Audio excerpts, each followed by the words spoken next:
Kita mulai saja kajian online hari ini ya.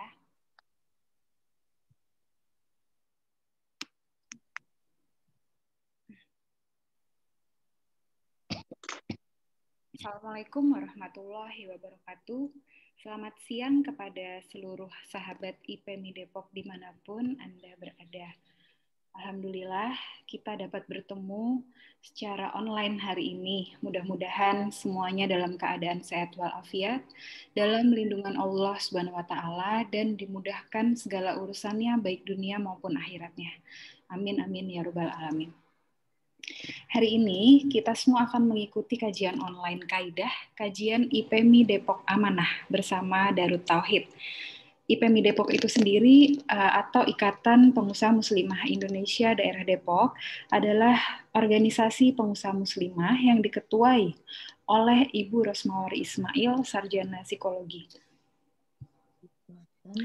Ya, dengan berbagai macam program-program menarik yang ada di dalam IPMI Depok ini, tentunya dapat membantu ekonomi umat Islam ini untuk maju secara peradaban semakin baik.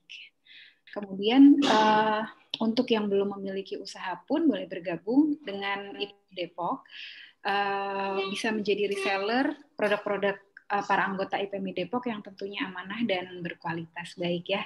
Senang sekali saya Irma di sini dan Ustazah Maswarwati Muslim atau biasa akrab dipanggil dengan Umi Imas ya. Ya, Assalamualaikum semuanya. Senang sekali hari ini dapat menemani seluruh sahabat-sahabat IPMI Depok dalam kaidah kajian online Modis Dunia atau Bidadari Surga. Sahabat IPMI Depok tentunya adalah suatu kewajiban bagi kita untuk menutup aurat.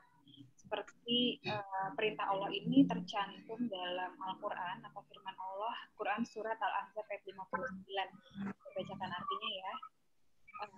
Hai Nabi, katakanlah kepada istri-istrimu, anak perempuanmu, dan istri-istri orang mukmin, hendaklah mereka mengulurkan jilbabnya ke seluruh tubuh mereka. Yang demikian itu supaya mereka lebih mudah untuk dikenal. Karena itu mereka tidak diganggu, dan Allah Maha Pengampun lagi Maha Penyayang. Tidak jarang pada zaman sekarang ini kita temui wanita-wanita muslimah yang sudah akhil balik, belum juga menutup auratnya, ataupun sudah menutup masih lepas pakai. Gitu ya. Bagaimana Islam, agama kita memandang seorang wanita Muslim yang sudah balik untuk menutup auratnya. Kita kaji ilmunya hari ini bersama Ustazah Maswarwati Muslim atau Umi Imas. Waktu dan tempatnya kami persilahkan kepada Ustazah. Ustazah Ibu. Baik, terima kasih Mbak Irma. Ya, sama-sama. Alhamdulillah bisa bergabung di sini ya. Senang sekali rasanya saya bisa melihat wajah-wajah solihah, Masya Allah ya. Dan pokoknya saya menyampaikan salam penghormatan, doa kepada Allah Subhanahu Wa Taala. Assalamualaikum warahmatullahi wabarakatuh. Alhamdulillah yuzilahu ala diri kulli wa kafa billahi syahida. Asyhadu an la ilaha illallah wa asyhadu anna Muhammadan abduhu wa rasuluh. Alladzi la nabiyya ba'dah. Allahumma shalli wa sallim wa barik ala sayyidina Muhammad wa ala alihi wa sahbihi man tabi'ahum bi ihsanin ila yaumil. Amma ba'du, puji dan syukur kita panjatkan kehadirat Allah Ta'ala di siang hari ini. Kita dipertemukan oleh Allah Subhanahu Wa Ta'ala walaupun melalui Zoom meeting ya, tidak bertatap muka secara langsung, tapi Masya Allah ya, saya yakin Insya Allah hati-hati kita senantiasa didekatkan oleh Allah Subhanahu Wa Ta'ala karena ikatan kita sangat kuat ya, ikatan ukhuwah Islamiyah, dan mudah-mudahan keberadaan kita di ruang Zoom ini insya Allah di sisi Allah tercatat sebagai sebuah masalah yang akan memperberat timbangan hasanah kelak di yaumil akhir ya. Amin ya rabbal alamin. Nah, mbak-mbak juga yang sama-sama solihah insya Allah ya, Masya Allah.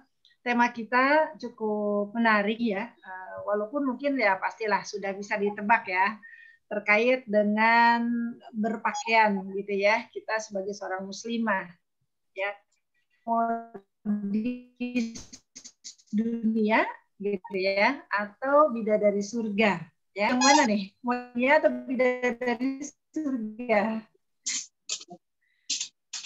Boleh dibuka suaranya, soundnya ya. Mau memilih yang mana kira-kira? Yang mau menjawab? Bidadari surga. Bidadari surga. Masya Allah ya. Bidadari surga, Umi. Bidadari surga dan modis dunia. Kompak ya. Ya, kompak ya, Masya Allah. Inginnya memilih bidadari surga ya. Tapi mohon maaf ya. Mohon maaf, kita tidak bisa menjadi bidadari surga, ya. Tidak bisa, ya, karena kita makhluk.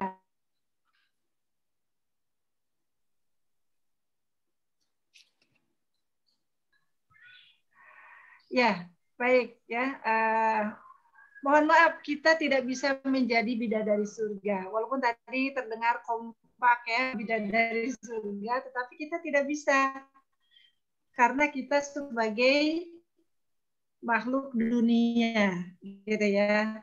Yang namanya manusia, makhluk dunia, itu tentu selama ini ya sudah kita pahami berdasarkan nas-nas dalil yang ada, baik dari Al-Quran Karim atau juga dari hadis-hadis Rasul Sallallahu Alaihi Wasallam, ya. Dan juga ijma para ulama, bahwa yang namanya bidadari surga itu adalah memang makhluk yang surga gitu loh ya, makhluk surga ya. Kalau misalnya di dalam Al-Quran Karim itu kan ya, disebutnya dengan hurin ain ya, istilahnya itu kan hurin ain ya, bidadari surga gitu ya. Nah, tapi tentu saya yakin ya kita mengambil tema ini ya supaya gitu ya, supaya kita memang bisa juga ya masuk ke dalam surga Allah Subhanahu Wa Taala, bisa kemudian menjadi pemimpin atau ratunya bidadari surga. Amin ya rabbal alamin. Amin kan dong ya, amin ya. Nah itu ya, karena sekali lagi bidadari surganya itu sendiri itu sudah jelas ya nas Al-Qur'annya. Dan kalau kita misalnya melihat di dalam mushaf ya teman-teman semua, misalnya di dalam surat Ad-Dukhan ya, ayat ke-51 sampai dengan 54 ya. Nah, ayat ini menjadi prolog atau menjadi apa ya, mukodimah dari pembicaraan ya, obrolan yang cukup panjang antara Rasulullah SAW dengan istrinya ya, Ummu Salamah. Ya, Masya Allah gitu ya. Nah, di dalam surat Ad-Dukhan itu kan ayat 51 ya, Allah Subhanahu Wa Taala memfirmankan, A'udzubillahi minasyaitonirrajim, innal muttaqina fi maqamin amin. Ya, sesungguhnya orang-orang yang bertakwa berada dalam tempat yang aman. Ya, aman maksudnya ya tidak ada gangguan apapun, ya namanya juga orang-orang yang bertakwa kelak gitu ya, di yaumil akhir Allah Subhanahu Wa Taala menempatkan mereka di tempat yang aman. Kemudian di ayat yang ke-52-nya fi jannati wa uyun ya. yaitu di dalam taman-taman surga yang ada mata airnya, ya. Nah, kemudian dilanjutkan dengan ayat 53, yalbasuna min sundusi wa istabrak mutaqabilin, gitu ya. Mereka memakai pakaian dari sutra, ya, sutra yang halus,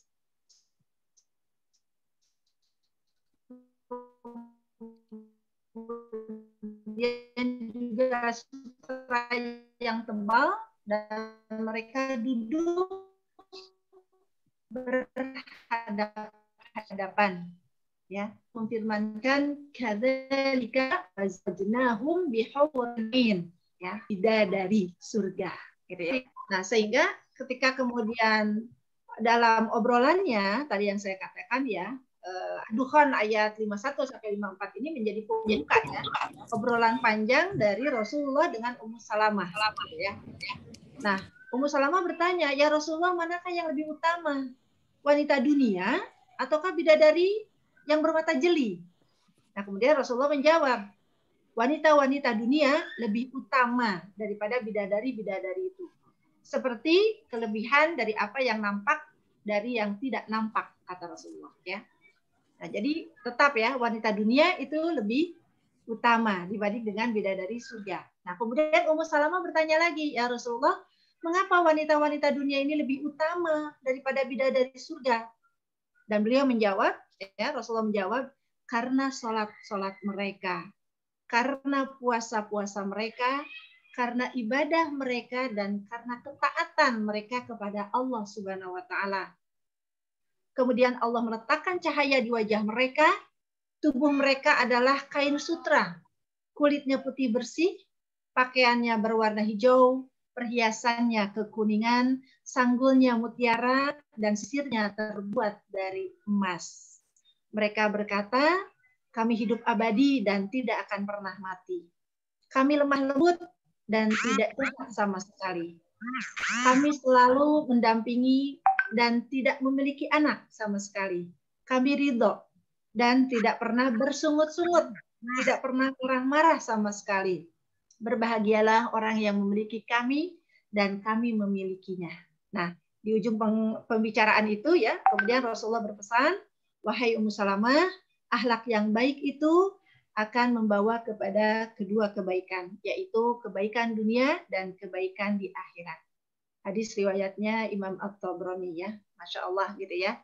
Nah, jadi jelas, ya, akhwat semua, ya, teman-teman semua, bahwa wanita dunia itu berbeda dengan bidadari surga, ya, dan tentu kita selaku wanita dunia hendaknya punya cita-cita, punya azam, ya, punya tekad yang kuat supaya kita nanti bisa masuk ke dalam surga Allah Subhanahu wa Ta'ala dan kelak kita menjadi pemimpinnya, menjadi ratunya para bidadari surga. Karena tadi, ya, bahwa wanita dunia, kata Rasulullah, lebih utama dibanding dengan bidadari surga atau hurul ain tadi, ya, Masya Allah.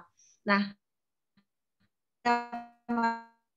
materinya, ya, tadi prolog saja, begitu, ya, mukadimah, Masya Allah, sehingga kita bisa memahami, oh ternyata, ya, bahwa untuk menjadi seorang muslimah yang utama di sisi Allah Subhanahu wa Ta'ala itu ada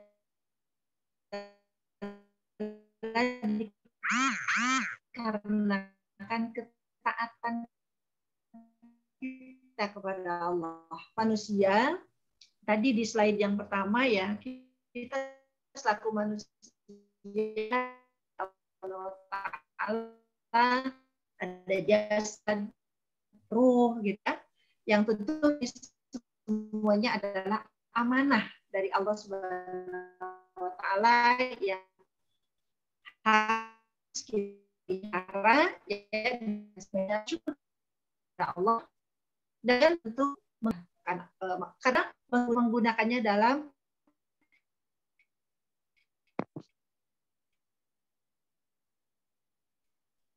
ibadah.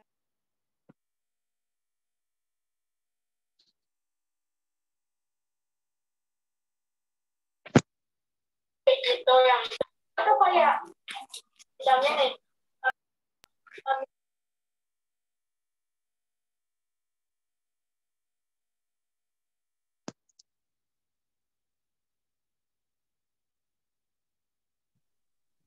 Suaranya delay, Bu. Putus-putus suaranya. Assalamualaikum, Umi. Suaranya nggak ada, Ibu. Umi Imas. Umi, Oh, suaranya Masya Allah, mohon maaf. Terusan terputus ya? Iya, Iya. terputus mungkin sinyal ya, karena cuacanya mendung.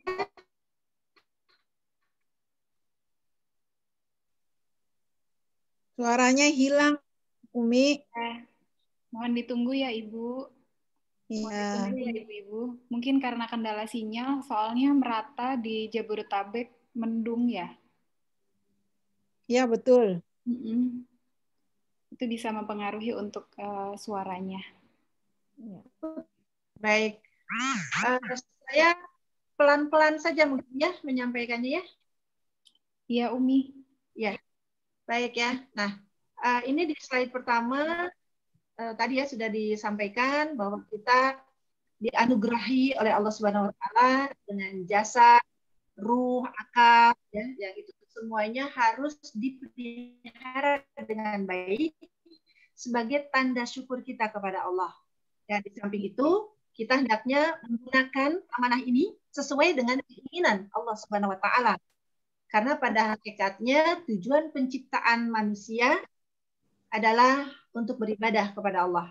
Sebagaimana yang Allah firmankan di dalam surat Az-Zariyat ayat 56, A'udzubillahi minasyaitonirrajim. Wa ma khalaqtul jinna wal insa illa liya'budun. Tidaklah aku ciptakan jin dan manusia kecuali hanya untuk beribadah kepada Allah. Nah, sehingga baik jasad, ruh atau akal hendaknya kita gunakan untuk ibadah kepada Allah. Kita gunakan dalam rangka ketaatan kita kepada Allah. Slide berikutnya silakan next. Ya. Nah, ini sudah kita pahami insya Allah ya. Nah, ya. Di slide ini kita lihat, karena yang akan kita bahas adalah kita sebagai perempuan, ya, sebagai muslimah, gitu ya. Dalam bahasa Arab, perempuan, ya, itu disebut dengan kata al-mar'ah, ya, mar'atun, gitu ya, al-mar'ah. Nah, di dalam bahasa Arab al-mar'ah itu kalau sendirian dia ya, kalau sendirian disebut al-mar'ah, gitu, atau mar'atun tadi. Yang diartikan dia memiliki sifat ya yang senang dengan keindahan. Itu al-mar'ah ya. Jadi sebetulnya wajar ya kalau misalnya kita menginginkan sesuatu yang indah-indah gitu ya. Pakaian indah ya. Kemudian kerudungnya juga indah bagus ya. Bahkan dipasang-pasangkan kan jadi matching gitu ya. Misalnya dari kerudung sampai dengan sepatu warnanya semua hijau gitu ya. Bahkan tas tetengannya pun juga hijau gitu ya. Sehingga enak dilihat ya oleh orang lain, enak dipandang ya. Karena itulah ya perempuan al-mar'ah ya yang senang dengan keindahan gitu ya. Nah, kemudian lagi di dalam bahasa Arab itu al-mar'ah ya itu memiliki sifat al-muru'ah. Muru'ah itu tinggi ya. Jadi ditinggikan gitu ya. Itu perempuan ya, sifat dasarnya. Selalu ingin dihormat gitu ya. Selalu ingin dianggap. Ya. Nah, itu perempuan. Jadi kalau misalnya suami yang tidak memperhatikan istrinya, ya kemudian istrinya ngambek gitu ya. Marah ya kepada istrinya yang ngambek gitu ya. Kenapa? Karena dia ingin diperhatikan, ingin dihormati gitu ya, ingin dihormati, ingin kemudian diperhitungkan, ingin dianggap, maka memiliki sifat dasar yang ketiga, yaitu sensitivitasnya tinggi gitu ya. Nah, di dalam pepatah bahasa Arab itu ada kalimat ya al-mar'ah kal-mir'ah ya. Jadi perempuan itu ibarat kaca ya. Ibarat kaca, cermin gitu ya. Nah, kalau kaca ya atau cermin ini kan kalau dengan goncangan sedikit hati-hati gitu ya. Itu bisa pecah ya. Nah, makanya kalau kita belanja kan ya belanja pecah ada tulisan ya. hati-hati pecah. Pecah berarti membeli kan gitu ya. Nah, makanya ini kali pengetahuan sebetulnya buat laki-laki ya, terutama para suami gitu ya, untuk bisa melihat sifat dasar perempuan ini ya. Jangan sekali-kali kemudian membuat perempuan sakit hati gitu ya.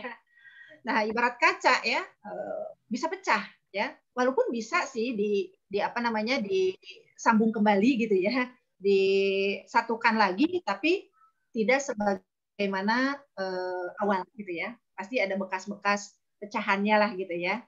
Nah, itu Masya Allah. Dari sifat dasar inilah ya, maka kita harus memperhatikan, oh kita senang keindahan. Berarti itu kan sifat naluriah seorang perempuan, fitrah adanya ya. Kita juga ingin diperhitungkan oleh orang lain ya, ingin dianggap gitu ya. Makanya juga anak-anak kalau misalnya bahkan emak-emak juga ya, ibu-ibu ya, sering-sering selfie gitu ya, gitu ya. Nah, ini sifat dasar ya. Nah, berikutnya lagi tadi ya, memiliki sensitivitas yang tinggi gitu ya. Mudah gitu dan lain sebagainya ya.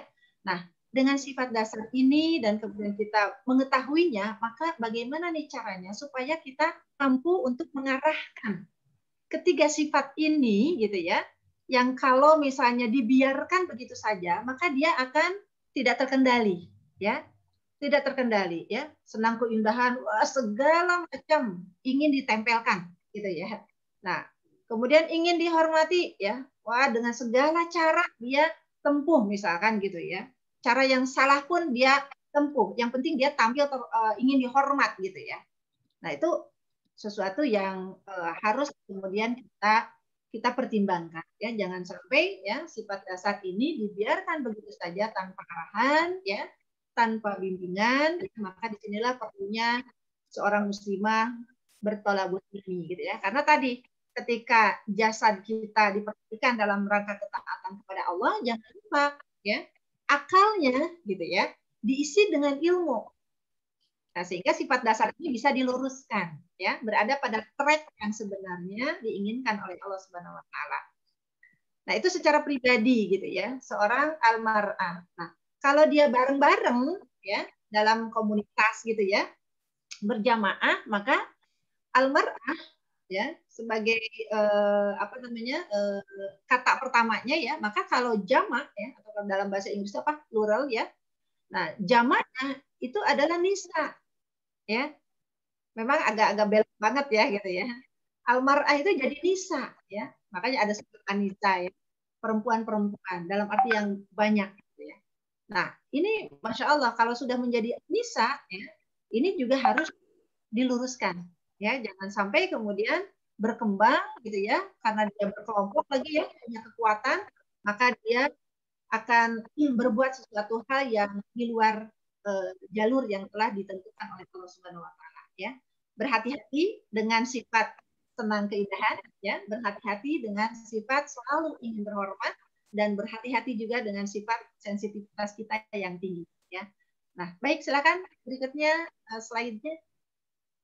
Nah, ya. Ukuran kecantikan gitu ya menurut hadis dari Nabi Sallallahu Alaihi Wasallam ya, walaupun ini biasanya hadis untuk memilih calon ya, calon suami misalnya atau calon istri ya. Nah, itu wanita itu dinikahi dengan 4 perkara. Pertama hartanya, kemudian berikutnya keturunannya, kecantikannya, dan agamanya. Maka pilihlah wanita yang taat, beragama, niscaya engkau beruntung. Nah, bukan berarti di sini kecantikan tidak diperlukan, fisik maksudnya ya, kecantikan fisik. Tetapi yang dimaksud adalah jangan membatasi hanya pada kecantikan fisik, gitu ya. Nah, karena itu bukan prinsip bagi kita dalam memilih suami atau istri ya, kegantengan ya, gantengnya atau cantiknya gitu ya. Nah, pilihlah karena agamanya ya. Nah, karena jika dengan agama dipastikan seorang istri ya, seorang perempuan dia akan memahami tadi sifatnya ya. Sifat dasarnya dia pahami, tetapi dia mampu untuk memanage sifat dasar itu ya. Kalau seorang perempuan ya dipilih berdasarkan karena dinnya, karena agamanya gitu ya. Nah, Masya Allah gitu ya. Ini yang kemudian akan menghantarkan kepada pemahaman kecantikan yang sebenarnya ya. Next, silakan slide berikutnya lagi.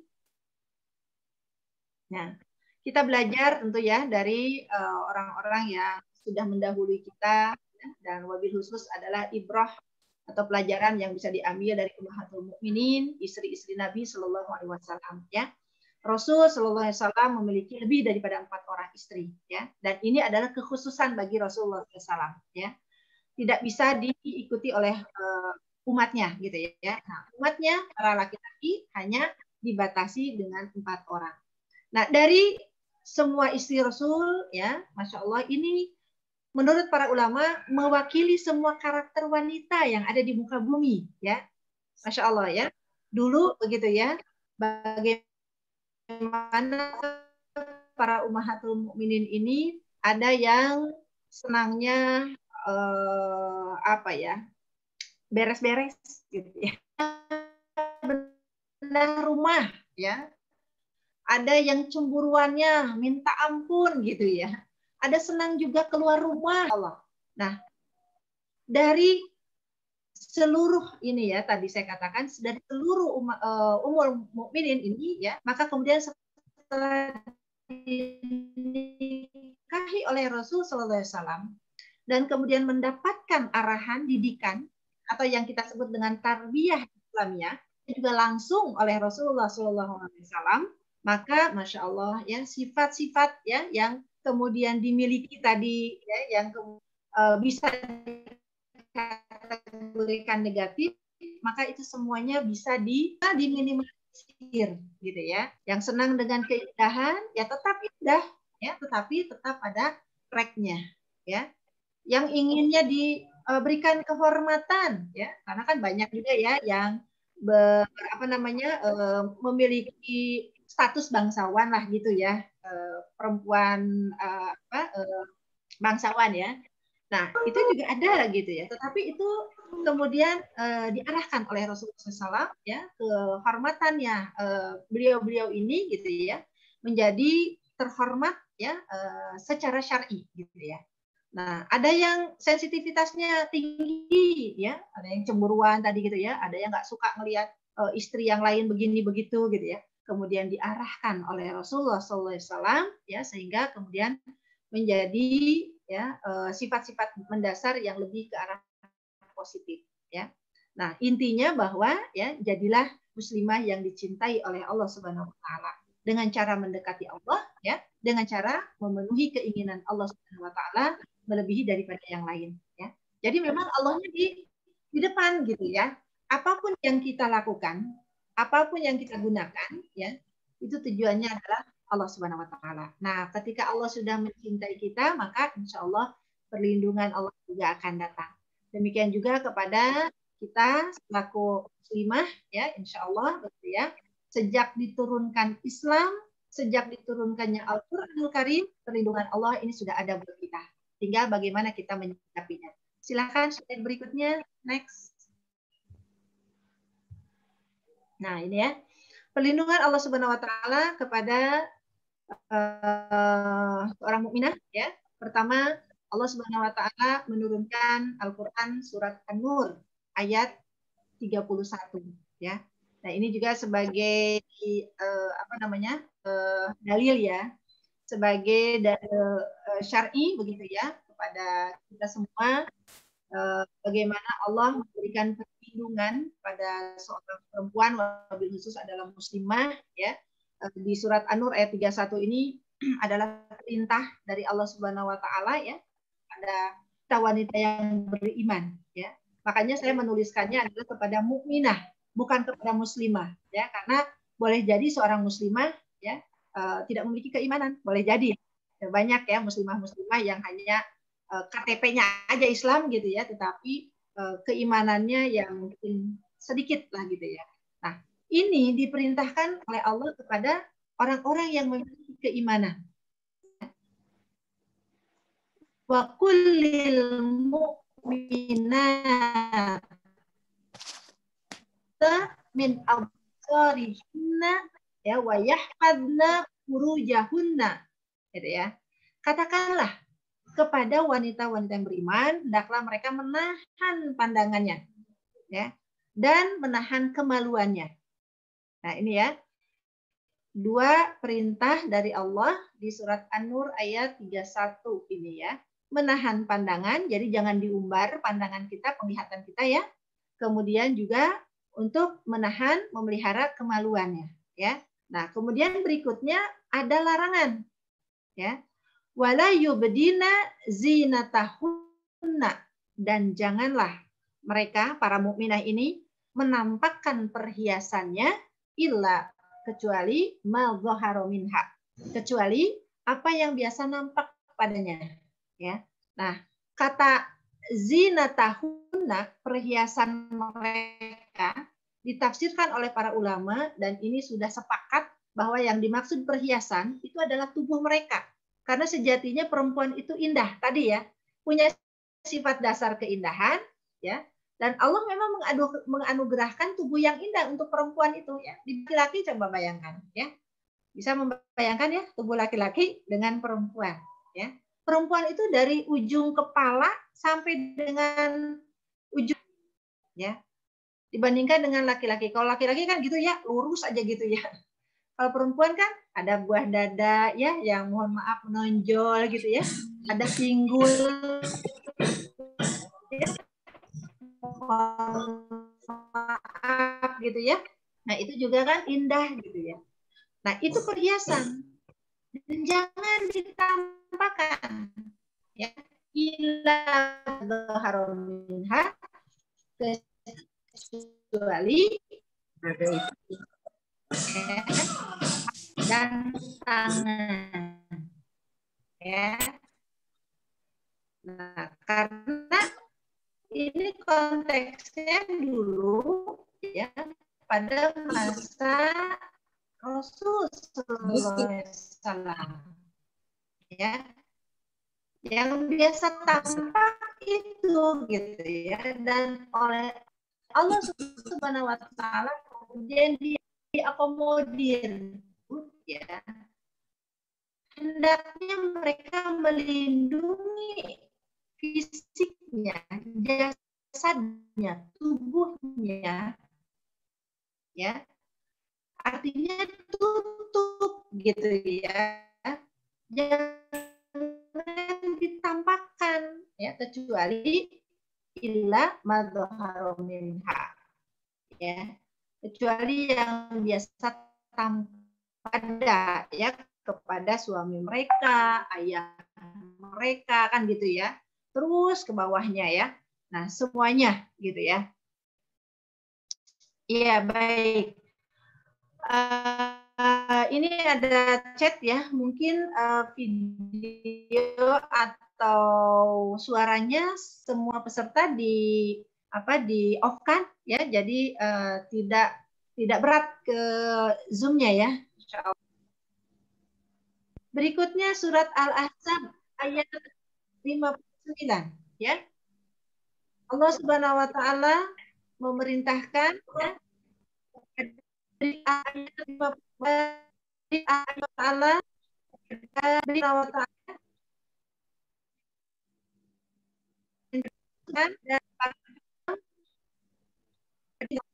dan para nabi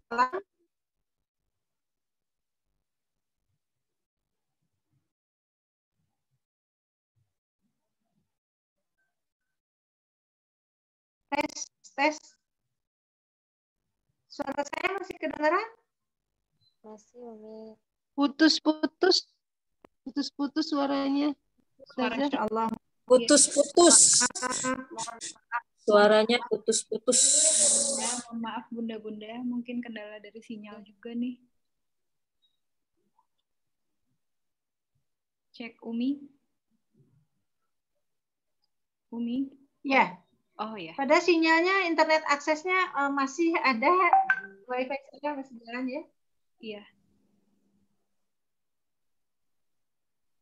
Karena audien kan beda-beda lokasinya, Umi. Jadi dalam menangkap suara mungkin juga berbeda-beda, tergantung sinyalnya di sana.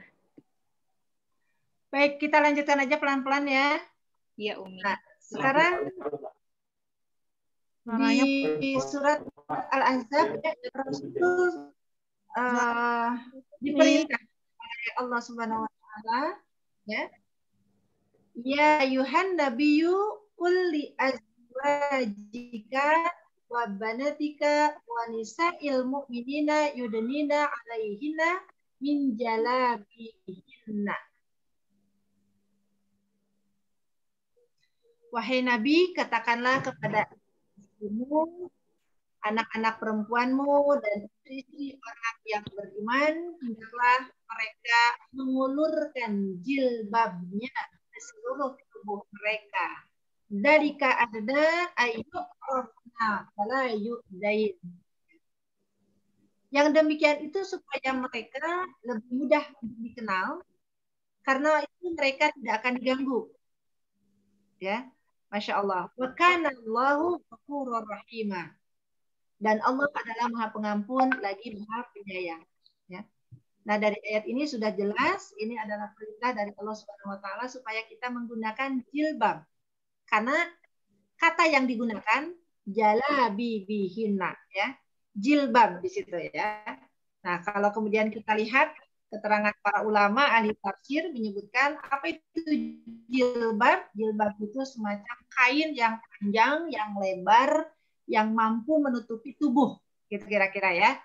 Nah, Masya Allah. Nah, artinya kalau kemudian kita dikomparasikan ya antara surat An-Nur dengan surat Al-Ahzab, maka sudah jelas pertama larangan dari Allah Subhanahu wa taala kepada kita untuk menampakkan tubuh kita, karena tubuh kita ini adalah perhiasan. Tubuh kita ini indah di mata laki-laki, ya, maka jangan diperlihatkan, ya, kecuali yang biasa tampak pada kita, yaitu wajah dan tangan. Nah, hendaknya ditutupnya dengan apa? Dengan jilbab, kain yang lebar, yang panjang, yang bisa menutupi seluruh tubuh kita kecuali wajah dan tangan, gitu ya. Nah, ini perlindungan Allah, ya.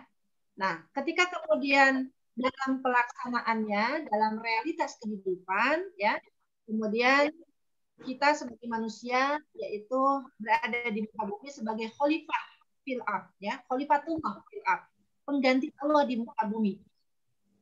Ya, Allah menjanjikan bahwa ketika kita menggunakan jilbab, ya, dalika ada ayu otna wala yu'dain, ya, kita mudah dikenal sebagai seorang perempuan mukminah. Berikutnya kita tidak akan diganggu. Kalaupun ada gangguan, gitu ya, maka insya Allah akan ada pelindungnya, akan ada yang melindungi, ya, sebagai pengganti dari Allah Subhanahu Wa Taala, gitu ya. Contoh misalnya kasusnya ya dalam lintasan sejarah kita lihat ya, bagaimana kisah wanita pertama diceritakan ya di dalam sirah nabawiyah itu ya, ketika ada seorang mukminah, seorang muslimah ya pada masa Nabi SAW masih hidup ya. Beliau ini datang ke pasar di kota Madinah dengan niat untuk menyepuh perhiasan. Dan tukang sepuhnya itu, tukang sepuh perhiasan itu adalah orang Yahudi.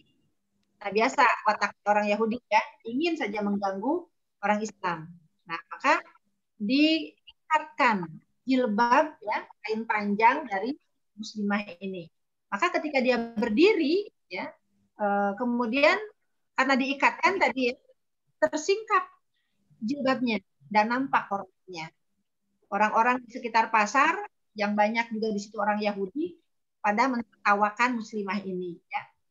Nah, ketika muslimah ini ditertawakan, sungguh sangat malu tentu saja karena auratnya terbuka. Terdengar ya suara ketawa-ketawa ini oleh seorang muslim ya, pemuda muslim ini mendekati ya dan bertanya apa yang terjadi. Ketika tahu bahwa ada seorang muslimah yang dilecehkan ya akibat auratnya yang tersingkat, maka marah dia ya. Marah karena saudarinya dilecehkan ya. Nah, berikutnya adalah kemudian memukul si tukang sepuh perhiasan tadi sampai mati ya, si Yahudi ini mati, dan kemudian teman-temannya yang ada di pasar kemudian mengeroyok pemuda itu, memukuli pemuda itu sampai menemui wafatnya. Berita ini disampaikan kepada Nabi SAW dan Rasulullah marah ya. Marah ya. Kenapa? Karena sudah mengambil nyawa dari muslimin gitu ya. Nah, maka kemudian Rasulullah dengan para sahabat ya mendatangi pasar dan mencari siapa pelaku pengeroyokan. Dan itu ternyata mayoritas adalah orang Yahudi dari kabilah Bani Qainuqa ya, sampai kemudian akhirnya Bani Qainuqa diusir dari Madinah, ya, dan di warning lah gitu ya, bahwa jika lakukan sesuatu terhadap orang Islam, wabil khusus muslimah, ya, maka tidak akan dilepaskan oleh Rasul Shallallahu Alaihi Wasallam. Itu bentuk pembelaan, ya, itu bentuk perlindungan, ya. Nah, kemudian sejarah kita lihat juga bagaimana terjadi pada masa Khalifah Al-Mu'tasimillah, ya, Khalifah ke-8 dari dinasti Abbasiyah juga sama, ya. Ini juga terjadi kepada salah seorang penduduknya gitu ya, rakyatnya, seorang muslimah yang berada di pasar di kota Amuriyah di Turki kalau tidak salah ya. Nah, bagaimana ketika perempuan ini dilecehkan untuk dibuka jilbabnya ya, kemudian nampak auratnya dan perempuan ini berteriak, wah al-multasim gitu ya. Mana al-multasim? Ya, maksudnya tuh mana pembelaannya gitu ya. Nah, kejadian itu kemudian sampai ya ke Baghdad, Masya Allah ya. Kan khalifah itu Abbasiyah ya, pusatnya di Baghdad ya. Padahal nggak ada media sosial ya. Tapi cukup viral kejadian itu gitu ya. Sampai terdengar ke Baghdad, dan ketika mendengar itu Khalifah Al-Mu'tasim langsung memerintahkan ya untuk membawa pasukannya ya ke wilayah Amuriyah tadi ya. Dan, wilayah Amuriyah itu berada dalam kekuasaan orang-orang Romawi pada waktu itu ya. Nah, Masya Allah, sampai sedemikian rupa pembelaannya terhadap seorang muslimah yang ingin mempertahankan identitasnya gitu ya, sebagai seorang muslimah ya. Nah, kisah ketiga ini juga ada ya, jadi pada Sultan Al-Hajib Mansur. Ini juga sama ya. Silakan next berikutnya. Nah, Masya Allah ya. Jadi kalau kemudian kita tadi mendengarkan apa yang tadi saya sampaikan ya, ulasan tadi, ini nyata bahwa ketika seorang muslimah ingin berada dalam ketaatan kepada Allah Subhanahu wa taala, ya, termasuk dalam menjaga tubuhnya, maka tentu kita harus memiliki pengetahuan bagaimana seorang muslimah bisa tampil cantik tetapi sesuai dengan syariat ya. Pertama, tentu mengisi akal kita tadi dengan ilmu ya, sehingga kita bisa tahu, oh ternyata seperti ini sifat dasar kita sebagai muslimah ya. Islam tidak berniat untuk mematikan sifat dasar ya. Islam sesungguhnya sesuai dengan fitrah ya, tapi lebih kepada mengarahkan fitrahnya seperti apa ya. Nah, kemudian berikutnya yang kedua, menghiasi diri ya dengan kelembutan. Masih yang tadi slide-nya? Nah, masih yang tadi kan. Menghiasi diri kita dengan kelembutan yang akan membawa pada akhlakul karimah. Ini ada pada doa yang diajarkan oleh Nabi Shallallahu Alaihi Wasallam ya. Ini ada baiknya juga teman-teman untuk kemudian bisa mengatakan ya, sering-sering melafazkan doa ini gitu ya. Ketika Rasulullah mengajarkan kepada kita ya, Allahumma aghnina bil ilmi wa zayyina bil hilmi wa akrimna bit taqwa wa jamilna bil afiyah. Ya Allah, kayakanlah kami dengan ilmu. Gitu kan ya.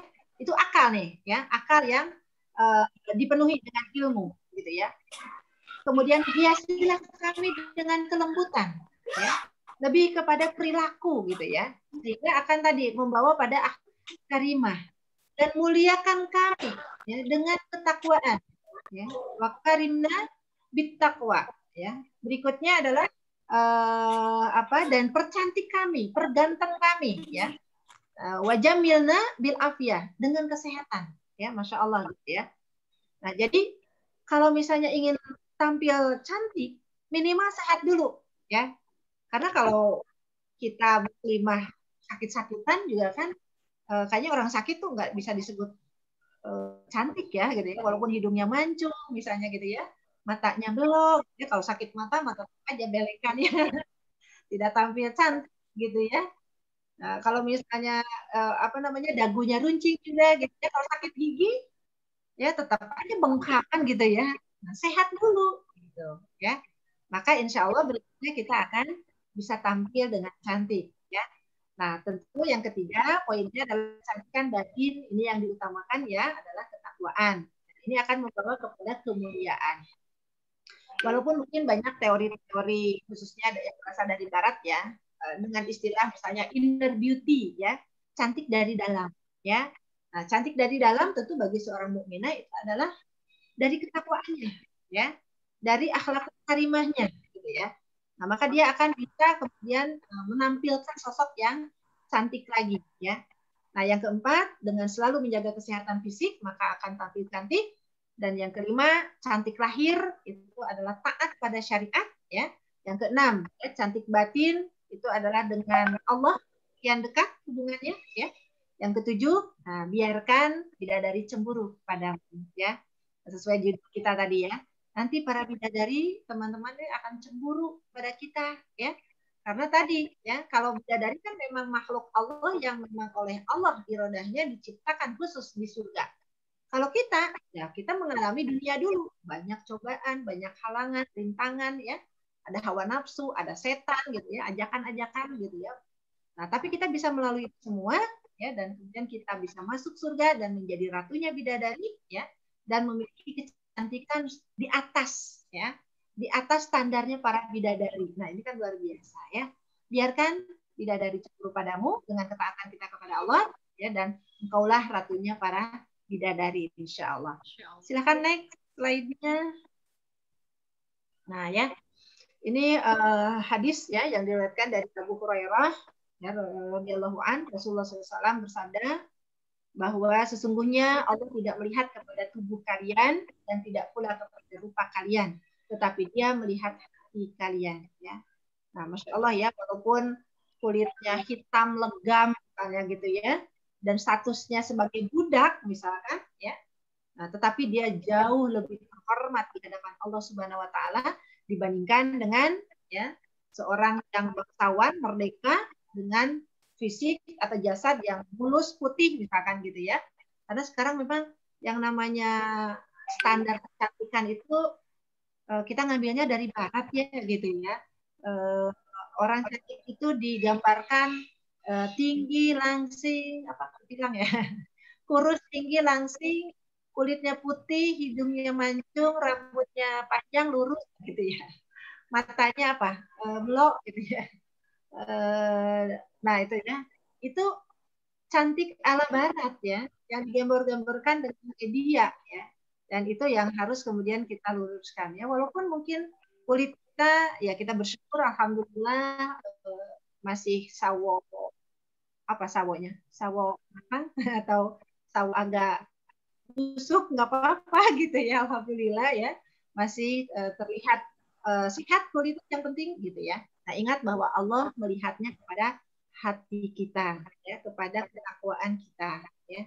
Next, silakan lanjut. Nah, baik ya. Nah, karena Allah Subhanahu wa taala tadi melihatnya kepada hati ya, walaupun tetap yang namanya penampilan ya fisik kita itu juga harus diarahkan kepada ketaatan ya.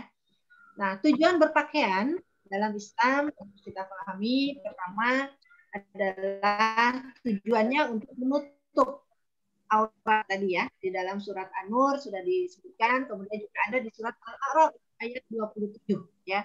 Nah, jadi kalau kita mencermati surat Al-A'raf ayat 27, ini ayat berkenaan dengan kisah Nabi Adam alaihissalam ya dan istrinya Hawa ya ketika mereka masih berada di dalam surga dan kemudian iblis menggoda mereka gitu ya.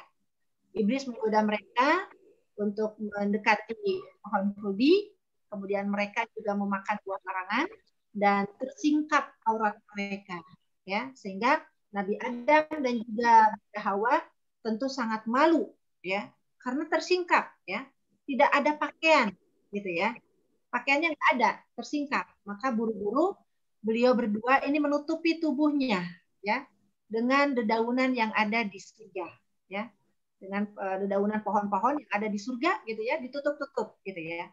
Nah itu kenapa? Karena memang tadi pakaiannya tidak ada gitu ya. Nah, ketika kemudian Nabi Adam menyadari kesalahannya karena sudah tergoda oleh iblis, maka beliau doa ya memohon ampun kepada Allah. Doanya kan sangat masyhur ya. Kita juga tahu Rabbana zalamna anfusana wa illam taghfir lana wa tarhamna lanakunanna minal khasirin.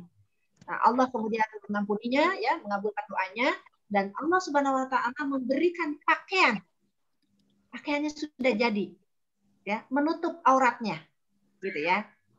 Nah, jadi di sini juga ya para muslimah ya teman-teman semua jangan tertipu ya dengan ceritanya di luar sana ya. Diceritakan Nabi Adam sama Bunda Hawa itu pakaiannya tuh di surga tuh kayak Tarzan gitu ya. Bukan ya. Pakaian dasarnya, pakaian awalnya itu adalah pakaian yang tertutup ya. Nah, karena setelah digoda oleh iblis tadi, maka nampak auratnya dan berupaya untuk menutupi gitu ya. Maka diambillah daun-daunan yang ada di surga untuk menutupi tubuhnya, auratnya ya. Nah, kemudian ketika diampuni oleh Allah, Allah Subhanahu wa taala kemudian memberikannya pakaian ya. Nah, tapi qadarullahnya memang ini sudah menjadi iradahnya Allah ya, kehendak Allah, Nabi Adam dan Bunda Hawa kemudian diperintahkan untuk turun dari surga untuk mendiami bumi ya, untuk memakmurkan bumi kan gitu ya. Nah, jadi menutup aurat ya.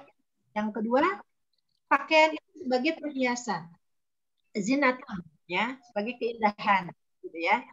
Nah, ini ada di surat Ali Imran ayat 14 ya. Allah memfirmankan zuyyina linnasi hubus syahawati minan nisa'i wal banina wal qanatiril muqantarati minadz dzahab wal fiddah dan seterusnya ya. Jadi telah dijadikan indah dalam pandangan ya, manusia ya, baik laki-laki atau perempuan terhadap hal-hal yang indah. Siapa?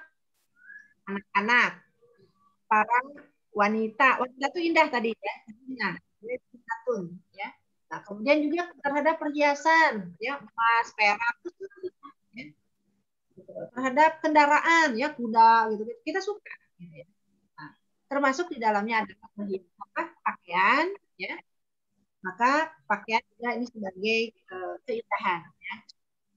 Yang ketiga adalah sebagai pelindung di surat An-Nahl ayat 81.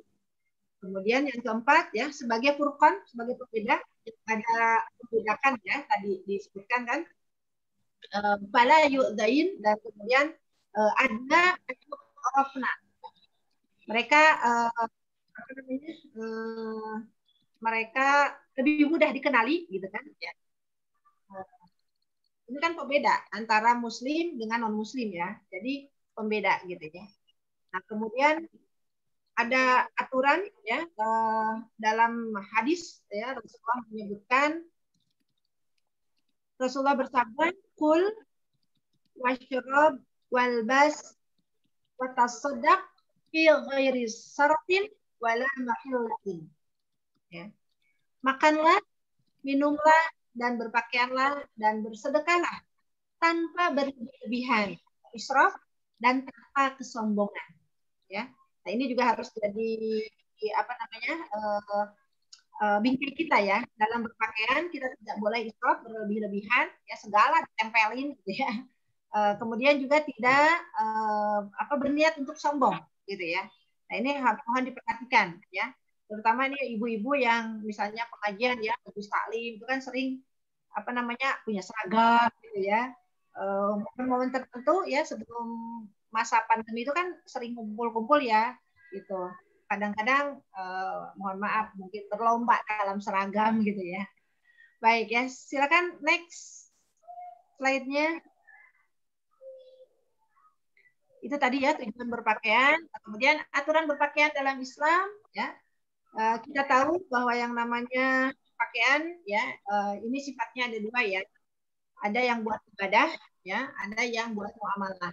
Ya, artinya ibadah ya tentu dia dipakai dalam beribadah ya, khususnya sholat misalnya atau dalam tawaf ya. Itu ibadah yang lain ya. Nah, yang keduanya adalah di luar sholat. Nah, di bidang muamalah atau hubungan kita dengan sesama manusia ya. Untuk yang pertama yang di dalam ibadah atau sholat misalkan ya, aturannya sudah jelas, muslimah menutup seluruh tubuhnya kecuali wajah dan tangan. Kemudian untuk laki-laki ya menutup minimal dari pusar sampai lutut itu tertutup gitu ya. Nah kemudian di bidang muamalah ya itu bagi laki-laki sebetulnya tidak ada yang apa ya istilahnya hanya dua keadaan aja, tidak terlalu banyak lah, yaitu ketika dia bersama istrinya dan ketika selain bersama istrinya ya. Nah itu untuk laki-laki ya. Ya untuk selain istrinya itu minimal dari lutut sampai pusar gitu ya. Nah itu sama tadi ya dengan sholat. Tapi kalau untuk perempuan muslimah ini ada di 5 keadaan yang berbeda ya. Pertama bersama suaminya ya. Bersama suaminya ini bahkan ada ulama yang membolehkan tidak berpakaian juga nggak apa-apa ya, karena dengan suaminya ya di kamarnya sendiri tertutup gitu ya. Nah itu boleh. Kemudian yang kedua bersama sesama muslimah ya. Nah ini para ulama menyebutkan diperbolehkan ya sesama muslimah melihat dari leher ke atas. Kemudian diperbolehkan melihat lengan ya. Dari pangkal lengan sampai ujung jari boleh ya. Berikutnya boleh melihat kaki ya. Dulu ya kita masih aman ya melihat paha sesama muslimah ya ke bawah ya. Tapi kalau untuk sekarang kita harus berjaga-jaga, kita harus waspada juga ya. Karena banyak sekali apa namanya propaganda LGBT ya, sehingga kalau menampakkan aurat ya terutama misalnya paha ya itu bisa menarik perhatian sesama perempuan ya, nauzubillah min dzalik gitu ya. Maka kalau sekarang saya berpendapat sama muslimah hanya boleh melihat dari lutut ke bawah kalau kaki ya. Kemudian yang ketiga bersama wanita kafirah non muslim. Nah ini hukumnya sama dengan bersama lelaki yang bukan mahram aturannya ya. Kemudian yang keempat bersama lelaki yang mahramnya ya, yang mahram itu maksudnya yang haram dinikahi ya, maka hukumnya sama seperti bersama sesama muslimah aturannya ya. Lelaki mahramnya itu maksudnya anak ya, kemudian bapaknya ya, kakeknya, pamannya gitu ya. Untuk mereka boleh kita lepas kerudung ya, mereka melihat leher ke atas boleh, melihat tangan boleh, kemudian melihat lutut ya, kaki lutut ke bawah itu boleh ya. Nah, next silakan sekarang kita akan bahas aturan di yang bukan mahram. Silakan. Nah, ini ya. Kecantikan lahir ya, maksudnya kita berpakaian gitu ya, taat pada syariat, memenuhi syarat 5+2 ya. Misalnya ada yang bertanya, kenapa ya Umi kenapa nggak 7 aja gitu ya? Enggak, saya pengennya 5+2 aja ya. Jangan dijadikan 7 ya, 5+2 aja ya. Nah, apa itu yang 5-nya? Pertama, menutup seluruh tubuh kecuali wajah dan batangnya ya. Dan ini berdasarkan hadis yang diriwayatkan oleh Asma binti Abu Bakar ketika Rasulullah SAW bertemu dengan beliau ya di rumah Aisyah gitu ya. Ketika Rasulullah melihat pakaian Asma, maka memalingkan wajah dan mengatakan, wahai Asma, hendaknya seorang muslimah berpakaian menutup seluruh tubuhnya kecuali ini dan ini gitu ya. Nah, disebutkannya oleh para ulama yang dimaksud ini dengan ini adalah wajhun wa kafun. Ya, jadi wajah dan tangan. Ya. Kafun, bahasanya kafun ya, bukan telapak ya. Karena kalau dalam bahasa Arab itu tidak ada istilah telapak tangan dan punggung tangan setahu saya ya. Gitu ya. Adanya kafun, kemudian adanya yadun ya. Kemudian yang kedua, menggunakan bahan yang tebal dan tidak transparan, ya, tidak tipis. Kemudian yang ketiga, longgar, ya, ukurannya, tidak membentuk atau tidak mencetak bentuk tubuh. Yang keempat, tidak menyerupai pakaian laki dan tidak menyerupai wanita kafir, ya, yang non-muslim. Kemudian yang kelima, tidak menggunakan warna yang gemerlap gitu ya, jreng, ya. Dasarnya apa tadi ya, di hadis tadi ya, ketika Rasulullah memerintahkan kul washrab wal bas wa tasaddaq, ya, wala israfin wala makhilatin tadi ya. Boleh berpakaian tapi tidak berlebih-lebihan, ya, tidak melampaui batas gitu ya. Nah, kalau misalnya masalah warna ya, itu warna ngejreng itu ya, apa tuh ngejreng itu ya, ya berlebih-lebihan lah menurut saya ya. Nah, ketika itu berlebih-lebihan, orang Sunda apa ya, semuanya yang Sunda, ya pokoknya berlebih-lebihan ya.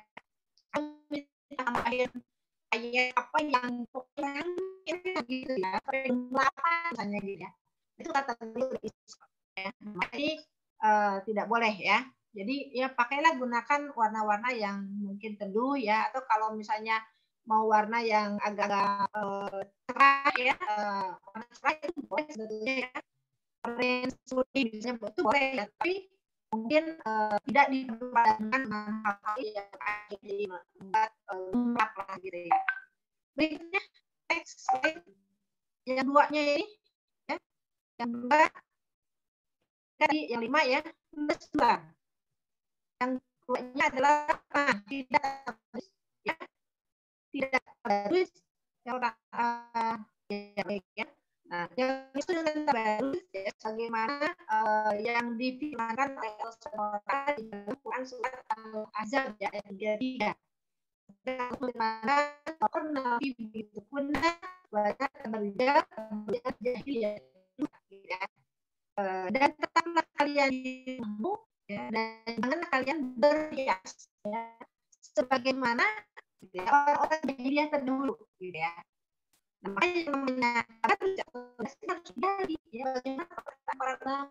bagaimana pendapat mereka, gimana sih orang jahiliyah dulu berhias, nah kira-kira gitu ya.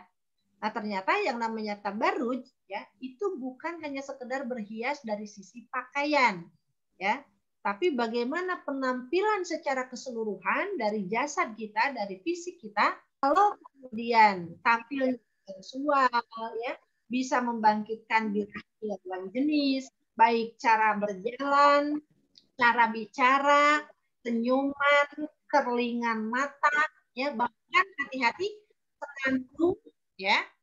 Nah, jika itu kemudian ditujukan untuk menarik perhatian lawan jenis ya, maka itu tidak diperbolehkan. Kategorinya tabarruj ya. Nah, ini pendapat Abu Ubaidah ya, yang adalah menampakkan kecantikan dirinya ya, baik apa yang ada dalam tubuhnya ya, ataupun juga yang yang dilakukannya. Nah, kira-kira gitu ya. Nah, kemudian kalau Syekh Az-Zujaj ya, beliau kan tabarruj adalah menampakkan perhiasan dan ya, bagi kaum pria. Nah, ini ya yang dimaksudkan ya. Mungkin pakaian kita tertutup ya, jilbab kita lebar ya. Tapi ketika berbicara dengan mungkin jilbab lawan jenis ya, nada bicaranya mendayu-dayu misalkan gitu ya, dengan itu lawan jenis, sehingga mungkin memang orang lain jadi tertarik gitu ya, jadi mendorong saya. Kemudian yang keduanya ya adalah tidak memakai wangian yang semerbak ya. Jadi memang ya, kemudian tidak parfum, bukan berarti tidak boleh memakai parfum ya, tetapi yang tidak semerbak, memakai parfum tidak boleh berarti memakai parfum ya, tetapi yang bawahi di sini ya, ketika kita memakai parfum itu yang nah, kemudian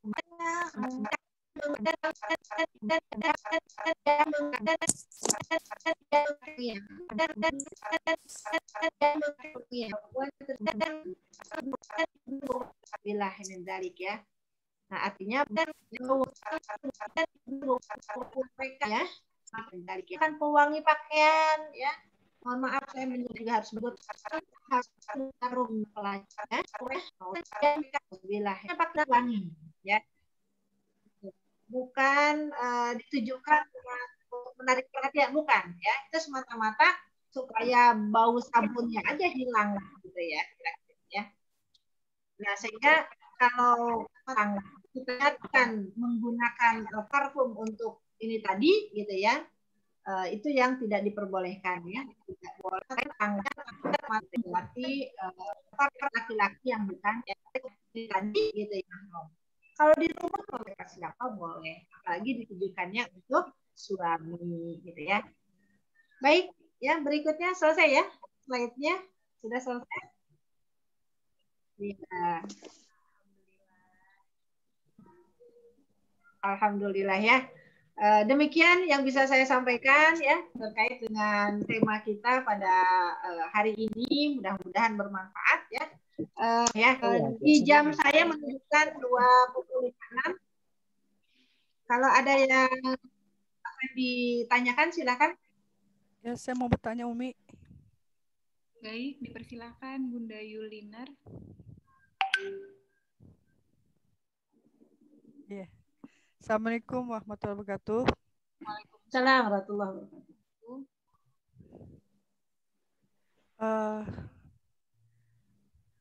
Ya Bu, saya mau tanya bagaimana muslimah di zaman Rasulullah sebelum dalam penampilan orangnya sebelum turunnya ayat tentang hijab. Itu saja Umi, terima kasih. Assalamualaikum warahmatullahi wabarakatuh. Mbak Irma, bagaimana, langsung dijawab atau ditampung? Boleh langsung dijawab aja, Umi. Ya, baik. Ya, untuk Ibu Yulina ya, pertanyaannya. Sepengetahuan saya, yang saya dapatkan dari surah Nabaiyah, ya, para perempuan sebelum surat Al-Ahzab dan juga surat An-Nur, mereka memang berpakaiannya itu panjang-panjang, ya, bahkan sampai nyapu lantai. Ya. Dan kepala mereka juga seringkali ditutup ya, tapi panjang gitu ya, kayak apa ya, kalau sekarang kayak putri ya gitu ya. Tetapi ya itu niatnya adalah untuk kesombongan, terlebih lagi para wanita bangsawan ya, gitu ya. Mungkin kalau teman-teman bisa melihat film Arisalah ya, atau The Message ya, itu kan sudah diakui oleh para ulama ya, film tersebut ya. Nah, itu minimal seperti itulah, menampilkan kondisi pada masa Rasulullah SAW gitu ya, yang belum turun surat An-Nur ya. Lehernya terlihat, dadanya terlihat ya, walaupun pakaiannya panjang gitu ya. Nah, kepala ditutup juga, rambutnya masih kelihatan juga gitu ya, tetapi tadi dimaksudkan untuk kesombongan ya, menyapu lantai begitu ya, apalagi dengan segala macam pernak-perniknya lah, hiasan-hiasan rambutnya itu juga ditempelkan ya.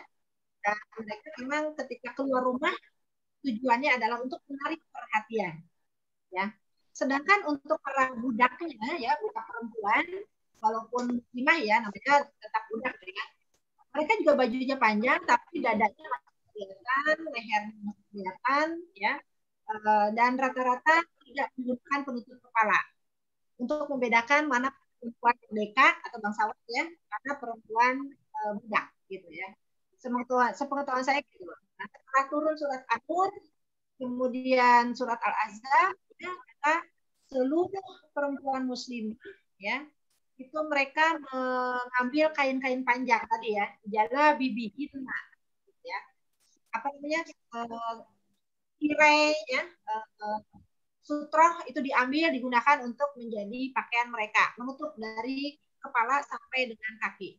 Bahkan ada yang dengar ayat turun ketika dalam perjalanan, mereka sembunyi dulu tuh, ya, karena mereka melihat sekeliling tidak ada kain, gitu.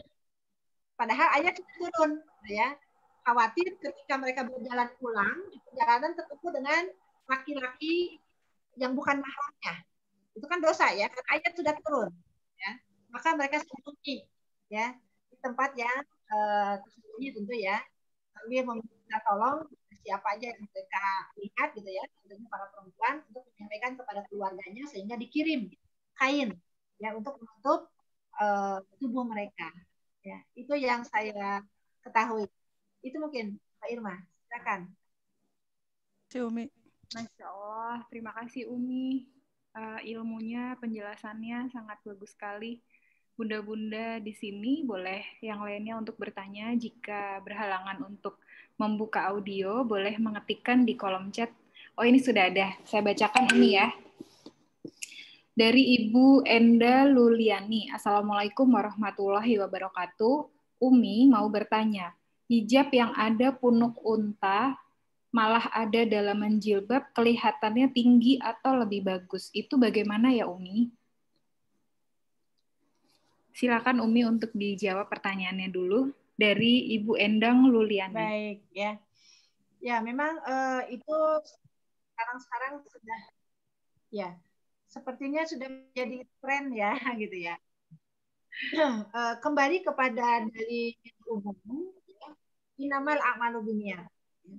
Apa niatnya ketika dia memakai daleman yang agak tinggi itu, gitu, ya. Apa namanya istilahnya? Apa namanya? Bergo yang ada itunya lebih tinggi, gitu, ya. Walaupun kategorinya bukan menyambung rambut, ya. Menurut saya itu bukan menyambung rambut, tapi lebih kepada niat aja. Ya. Kalau misalnya niatnya untuk tampil cantik, atau misalnya tampil di depan umum, tentu ini harus dikoreksi niatnya, ya. Dan juga sekali lagi ini tidak dicontohkan, ya, oleh generasi-generasi sebelum kita, gitu, ya. Pada dasar Rasulullah SAW itu tidak ada yang seperti itu, ya. Kalau kita menyambung itu kan artinya bukan menyambung, maaf. Kalau misalnya tadi ada dalamnya, ya, yang di bergo itu seolah-olah protes kepada Allah, ya. Allah Subhanahu wa taala memberikan rambut yang kurang, gitu, ya. Sehingga perlu menambahkan yang lain, gitu, ya. Nah, ini juga hati-hati, ya. Karena kita nantinya akan terjebak kepada apa namanya istilahnya, ya, menyalahkan ciptaan dari Allah Subhanahu wa taala, gitu, ya. Sebagaimana misalnya bibir, ya, mohon maaf, ya, kalau misalnya bibir ditambahin sesuatu, ya, karena misalnya kita merasa aduh nih bibirnya jelek nih, gitu, ya, ditambahin, ya, dengan yang warnanya mencolok banget lah, merah, ya, gitu, ya. Nah, itu menurut saya kurang pantas, ya, karena kecewa, gitu, ya, dengan pemberian Allah. Tapi kalau misalnya ditambah dengan sesuatu yang niat kita adalah untuk menjaga, ya, memelihara, misalnya, aduh ini pecah-pecah kan, gitu, ya, daripada rusak kita pakai gloss, gitu, ya, itu silahkan, ya, tidak menjadi masalah, ya. Jadi kembali aja kepada niat kita, ya, untuk apa itu menambah seperti itu, gitu, ya. Sehingga tadi, ya, kita memelihara fisik ini kan dalam rangka ketaatan kepada Allah Subhanahu wa taala, bukan dalam rangka kecewa kepada Allah. Jadi, kalau udah kecewa berarti kan kita suuzon kepada Allah, ya. Padahal Allah menciptakan kita itu fi ahsani taqwim, dengan sebaik-baik bentuk, gitu, ya. Apapun yang Allah berikan ini adalah bentuk yang terbaik menurut Allah buat kita, gitu, ya. Seperti itu, ya. Buat siapa? Mbak Endang Lulian. Allah alam bisawab, ya. Baik, Umi, ini ada pertanyaan lagi. Untuk Ibu Endang, bagaimana? Apakah ada pertanyaan yang masih belum terjawab oleh Umi, Imas? Mudah-mudahan sudah terjawab, ya, Ibu Endang. Saya bantu bacakan untuk pertanyaan selanjutnya dari Ibu Heni. Oh ya, sudah ini, ya, dari chatnya sudah, ya. Oh, sudah, ya. Iya, sudah, ya, tadi, ya. Jazakillah khair wa jazakillah khair, Ibu Endang. Ada lagi? Sudah Mbak Irma? Sudah ya. Yang Ibu Heni sudah tadi ya? Ya. Baik, adakah yang ingin bertanya lagi? Sebentar. Belum ada ya. Bunda-bunda, sahabat-sahabat IPMI, ada yang mau bertanya?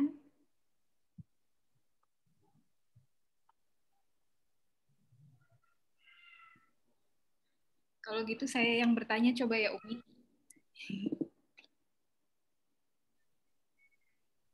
Umi. Ya, silakan. Ya, saya coba bertanya aja, siapa tahu nanti ada yang ingin bertanya lagi ya. Bagaimana dalam agama kita, Islam, jika ada seorang wanita yang sudah akhil balik tapi sudah tahu bahwa menutup aurat itu wajib, tapi belum juga melakukannya, apakah itu belum mendapatkan hidayah Allah atau hidayah Allah itu tidak dirasakan? Itu bagaimana ya Umi? Terima kasih Umi. Baik, ya. Baik ya. Tentu ini kalau berbicara masalah hidayah dari Allah Subhanahu wa taala ya. Yang namanya hidayah atau petunjuk itu sesungguhnya kalau kita mati ya, sekeliling kita itu banyak sekali petunjuk ya. Nah, tinggal bagaimana kita menyikapinya. Mau menerimanya ya atau mau meninggalkannya gitu ya. Nah, tentu sebagai seorang yang mengaku beriman, maka seharusnya dia menerima hidayah itu, menyambut hidayah itu, ya. Hidayah itu ibaratnya pesawat terbang yang akan turun, ya. Nah, kalau dia akan landing, ya, maka tentu kan harus tersedia tempat yang cukup lapang, ya, kemudian juga kosong. Ya, tidak ada apa-apa gitu ya. Sehingga ketika landing itu, ketika mendarat itu dia mulus, gitu kan ya. Nah, hidayah juga demikian. Ketika kemudian hidayah itu ada tadi ya, Allah akan menurunkan hidayah itu kalau kita mempersiapkan diri kita ya untuk tempat mendaratnya hidayah itu gitu ya. Hati gitu ya. Hati kita harus dibersihkan dari penyakit hati gitu ya. Apa contohnya penyakit hati ya? Contohnya misalkan ya, banyak keraguan-raguan, itu penyakit hati ya. Dan itu kotoran ya. Itu halangan untuk pesawat mendarat ya, untuk hidayah itu mendarat. Ragu-ragu kenapa? Aduh, ragu nanti kalau saya sudah berkerudung, sudah pakai jilbab, ntar saya dapat jodoh nggak ya gitu ya. Ada nggak ya yang tertarik sama saya karena saya udah berkerudung gitu. Atau misalnya kalau bagi akhwat nih ya yang belum menikah, belum bekerja misalnya kalau sekarang saya pakai jilbab nanti di tempat kerja saya bakal keterima nggak ya karena saya berjilbab. Nah gitu ya, itu banyak keraguan-raguan ya, banyak kekhawatiran ya, dan itu akhwat semua ya teman-teman, bahwa itu adalah penyakit ya, itu kotoran yang harus dibersihkan. Maka kalau kemudian kita, apalagi misalnya nih sekarang ya, alhamdulillah kita sekarang ikut kajian, ikut kajian ini adalah hidayah dari Allah loh ya. Kesempatan yang Allah berikan sehingga kita bisa ikut kajian sekarang ya. Nah, sekarang kita ikut kajian belum berjilbab. Ketika sudah mengikuti kajian ini kita tahu ilmunya bahwa berjilbab itu atau menutup aurat itu adalah perintah dari Allah. Nah, makanya kita kan harus menerima itu ya. Harus menjalankan itu ya. Kalau misalnya setelah kajian ini masih banyak keraguan tadi ya, kekhawatiran ya dan lain sebagainya, maka ya hidayah itu nggak akan datang lagi ya. Dan nauzubillahi min dzalik ya, khawatirnya gitu ya, khawatirnya hidayah juga akan terus menjauh jika kitanya juga menjauh gitu ya. Nah mungkin kita nggak mau ikut kajian lagi, disindir-sindir mulu misalkan gitu ya. Akhirnya kita nggak mau ikut kajian ya. Kemudian kita bergaulnya dengan orang-orang yang nggak mau ngaji misalkan gitu ya. Udah tambah menjauh ya. Nah ini yang disayangkan ya. Nah, yang ikut kajian bukan berarti sudah benar, bukan gitu ya. Tetapi ini kan dalam rangka tadi ya, dalam rangka menjemput hidayah ya. Nah, yang udah berjilbab pun gitu ya, harus tetap ikut kajian ya, harus ngaji terus untuk semakin memperbaiki diri gitu ya. Karena tadi yang saya sampaikan bahwa yang namanya cantik kan bukan hanya lahir ya, tapi juga bagaimana perilaku harus dipercantik gitu ya, hati dengan ketakwaan juga harus dipercantik kan gitu ya. Jadi itu terus gitu ya, bertahap ya, sedikit demi sedikit sehingga kita bisa meraih keutamaan di sisi Allah sampai waktu kita pulang menghadap Allah gitu ya, kita berada dalam kesempurnaan ketakwaan kita dan insya Allah menjadi husnul khotimah. Amin ya rabbal alamin. Mungkin itu ya Mbak Irma dari saya. Terima kasih Umi. Ini ada satu lagi pertanyaan ya, karena kita sudah memasuki waktu asar ya. Satu lagi dari Ibu Yeni. Bagaimana dengan mukena yang berbahan tipis sehingga menerawang? Apakah boleh? Dan juga mengikat rambut ketika sholat sehingga membentuk punuk di atas kepala yang seperti tadi ya. Baik. Apakah boleh? Baik Umi, silakan. Ya, memakai mukena untuk sholat ya diperbolehkan. Ya, walaupun tipis ya, dengan syarat gitu ya. Di dalamnya kita menggunakan pakaian lagi gitu kan ya. Nah, artinya aurat kita tidak kelihatan karena kita menggunakan pakaian. Ya, lain lagi kalau misalnya mohon maaf ya, kita hanya menggunakan pakaian dalam gitu ya. Kemudian mukena kita tipis, ya jelas itu kelihatan, tidak boleh ya. Itu terkategorikan kita telanjang, masih telanjang ya. Nah, demikian juga dengan mukena atasan ya. Ini mohon maaf mungkin teman-teman kalau menggunakan mukena atasan lihat tipis enggak ya, sehingga kalau tipis maka kita harus pakai jilbab lagi ya, untuk supaya rambutnya enggak kelihatan ya. Saya sering melihat kadang-kadang rambutnya itu nusuk-nusuk ya, keluar dari mukena gitu karena tipis mukenanya. Nah, ini harus diantisipasi ya dengan menggunakan jilbab lagi gitu ya. Nah, bagaimana dengan mengikat rambut? Apakah seperti punuk unta? Tidak menurut saya ya, walaupun letak kucirannya gitu ya di atas ya, agak atas ya. Karena itu adalah rambut kita Bu ya, sanggul kita gitu ya. Nggak apa-apa gitu ya. Yang nggak boleh itu ya tadi ya, ditambah-tambahkan sesuatu apalagi dengan disambung. Nah, itu yang nggak boleh ya. Sehingga membuat tampak indah memang gitu ya. Kalau ada diletakannya di atas, disambung atau ditambah dan menjadi lebih besar sanggulannya misalnya atau rambutnya tadi ya. Nah, kalau dari rambut sendiri nggak masalah ya. Saya sendiri alhamdulillah ya bertahun-tahun gitu ya punya rambut yang kalau anugerahkan dan saya pelihara panjang, itu ya disanggul ya, mau di bawah, mau di atas, mau di samping, itu kan rambut saya. Yang penting kan di kepala gitu ya. Takutnya karena membentuk Umi, takutnya jadi karena membentuk jadi kelihatan. Ya, enggak Bu, insya Allah ya. Apapun bentuknya gitu ya. Karena dulu pun para ummahatul mukminin ya, ummul mukminin itu ketika mandi ya, itu pertanyaan dari Ummu Salamah kepada Rasulullah ya. Mandi janabah itu kan harus rata airnya ya, basah semua gitu ya, seluruh tubuh termasuk rambut. Nah, kata Ummu Salamah, ya Rasulullah bagaimana dengan kami yang rambutnya panjang? Kata Rasulullah, cukup kamu sanggulkan rambutmu ya dan tuangkan air ke kepalamu sebanyak 3 kali gitu ya. 3 tuangan, 3 cidukan. Ya udah selesai gitu ya. Nah, itu kan berarti disanggul gitu ya. Dan tidak disebutkan sanggulnya di bawah, di atas, di samping enggak. Karena itu rambut kita, yaitu anugerah Allah, boleh ya. Nah, ya. Baik. Allah. Ya. Terima kasih. Sudah jelas ya Ibu Yeni ya. Alhamdulillah. Ya. Umi satu lagi nih, setelah itu kita masuk ke sesi yang lainnya. Ada WA masuk ke handphone saya, namun mungkin tadi berhalangan untuk menanyakan langsung. Bagaimana jika gamis yang panjang itu menyapu lantai, dipakai sholat Umi? Hukumnya sholatnya bagaimana dan sebaiknya bagaimana? Baik. Jika tidak ada najis yang menempel pada pakaian itu, maka sholatnya sah, ya. Nah, kecuali kita tahu di situ ada najis, ya. Nah, memang kalau dulu orang-orang Arab itu ya pakaiannya memang panjang-panjang untuk perempuan ya, bahkan tadi menyapu lantai, ya. Dan ada hadis yang menyebutkan ya, ketika terkena najis pakaiannya, maka akan disucikan dengan tanah berikutnya. Karena tanah itu kan alat bersuci, ya. Apa istilahnya? Sama dengan debu, ya, sama dengan debu. Debu kan buat tayamum, ya, bersuci. Nah, tanah juga buat bersuci, gitu ya. Nah, maka kalau misalnya terkena najis, itu bisa disucikan dengan tanah berikutnya. Itu di Arab, bukan di Indonesia, ya.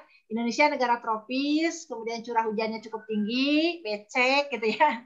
Apalagi banyak binatang-binatang berkeliaran di sekitar kita, ya. Misalnya ayam lah, tai kucing lah, atau apa gitu ya.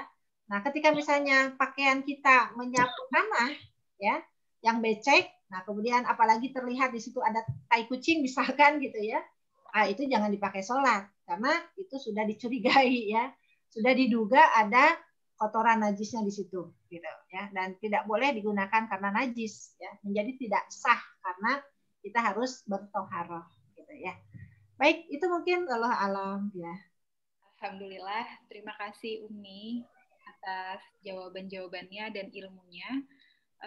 Bunda-bunda di sini, karena kita sudah memasuki waktu asar, kita akan memasuki sesi selanjutnya.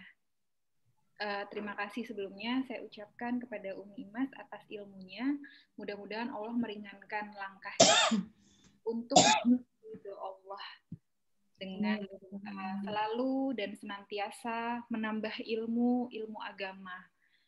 Baik, selanjutnya akan ada penampilan program-program menarik dari Darut Tauhid yang akan dibacakan oleh Ibu Neti. Program-program ini sangat menarik. Kenapa? Karena program-program ini berkaitan dengan kafling surganya Allah. Kalau di dunia kita selalu berpikir gimana ya biar rumahnya nggak ngontrak, biar rumahnya nggak kos-kosan, kepingin punya tanah, kepingin punya itu, tapi di surga, di akhirat nanti tentunya kita semua juga ingin masuk ke surga ya, bunda-bunda. Masya Allah. Waktu dan tempatnya saya persilahkan kepada Ibu Neti dari Darut Tauhid untuk menyampaikan program-program menarik apa yang ada di Darut Tauhid. Silakan Ibu Neti. Ya, bismillahirrahmanirrahim. Assalamualaikum warahmatullahi wabarakatuh. Alhamdulillahirrahmanirrahim. Allahumma sholli ala sayyidina Muhammad wa ala ali sayyidina Muhammad. Sebelumnya saya ucapkan terima kasih kepada Mbak Irma dan rekan-rekan IPMI Depok yang telah memberikan kesempatan kepada kami, DT Peduli ya, untuk menyampaikan program-program terkini ya, kemanusiaan dan untuk investasi ke akhirat. Ya, baik. Pada saat ini, alhamdulillah kami Darut Tauhid sedang ada beberapa program, diantaranya adalah program peduli bencana ya, bencana kemanusiaan yang sekarang ini sedang terjadi di Indonesia ya, di berbagai daerah. Di antaranya yang terbaru sekali yaitu di puncak ya, Gunung Mas. Di sana banyak korban banjir bandang ya, banjir bandang dari Gunung Mas ini. Kemudian banyak korban terdampaknya pula. Alhamdulillah Darut Tauhid kami sudah meluncur ke sana gitu ya, meluncur ke sana untuk memberikan bantuan kepada para korban bencana. Kemudian di Kalimantan banjir bandang juga, dan di Sulawesi Barat itu gempa yang sampai saat ini masih tertangani ya, belum selesai ya dampaknya, yaitu harus recovery. Begitu pula di Kalimantan. Jadi kami membuka kesempatan kepada ibu-ibu semuanya, rekan yang ingin berdonasi kepada saudara-saudara kita di sana untuk meringankan bebannya. Silakan bisa melalui Darut Tauhid Peduli. Di layar telah ada kris bersedekah, bisa melalui scan kris, melalui GoPay atau OVO ya, kemudian Dana, GoMobile, dan yang lainnya. Atau bisa juga melalui rekening donasi di rekening nomor 00925537229 BNI Syariah. Dan nanti kami bisa men-share secara lebih lengkap detail programnya dan laporannya melalui Mbak Irma ya, melalui IPMI, dan nanti bisa disebarkan kepada rekan-rekan sekalian, kepada jamaah ya. Mungkin itu untuk program-program kami. Mudah-mudahan dengan adanya program ini kita bisa membantu saudara-saudara kita yang sedang membutuhkan di sana. Ya itu Mbak Irma, terima kasih atas perhatiannya. Assalamualaikum warahmatullahi wabarakatuh. Waalaikumsalam warahmatullahi wabarakatuh. Terima kasih Bu Neti. Nanti akan dibantu oleh IPMI Depok untuk menyebarkan ya Bu Neti. Mudah-mudahan semuanya dimudahkan untuk berbagi kepada saudara-saudara kita yang sedang tertimpa musibah. Alhamdulillah, tibalah kita di penghujung acara kajian online hari ini. IPMI Depok bersama Darut Tauhid dalam kaidah modis dunia atau bidadari surga. Mari kita akhiri dengan membaca doa penutup majelis. Subhanakallahumma wa bihamdika asyhadu an la ilaha illa anta Maha suci Allah dan segala puji bagimu ya Allah. Aku bersaksi bahwa tiada Tuhan melainkan Engkau. Mohon maaf lahir batin jika dalam penyelenggaraan acara banyak sekali kendala atau tidak berkenan di hati sahabat IPMI Depok. Terima kasih atas partisipasinya hari ini dan ditunggu kedatangannya lagi dalam kajian online IPMI Depok bersama Darut Tauhid selanjutnya. Saya Irma, pamit undur diri. Wassalamualaikum warahmatullahi wabarakatuh. Waalaikumsalam warahmatullahi wabarakatuh. Terima kasih semuanya. Mohon maaf. Jazakillah Umi. Batin Umi. Assalamualaikum. Langsung baiknya kita berfoto. Waalaikumsalam warahmatullahi wabarakatuh. Boleh berfoto bersama. Silakan yang berkenan untuk menyalakan kamera untuk dinyalakan agar kita dapat berfoto bersama. Namun jika tidak.